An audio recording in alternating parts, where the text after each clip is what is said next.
अस्सलाम वालेकुम दोस्तों। पाकिस्तान PSL 2021 का मैच नंबर 15 जो कि लाहौर कलंदर और इस्लामाबाद यूनाइटेड के दरमियान एक बड़ा मुकाबला खेला जाएगा।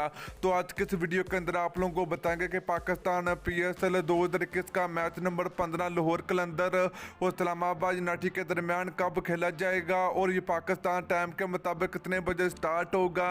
तो इस तरह इस मैच को अपने मोबाइल की स्क्रीन पर लाइव कैसे देखें, तो आज की इस वीडियो के अंदर आप लोगों को मुकम्मल तफसील आप लोगों को मिलेगी।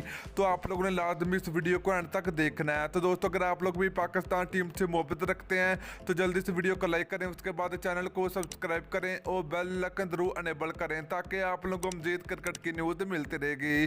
तो चलिए दोस्तों आपको बताते चले कि पाकिस्तान सुपर लीग 2021 का मैच नंबर 15 लाहौर कलंदर और इस्लामाबाद यूनाइटेड के दरमियान 9 जून को खेला जाएगा।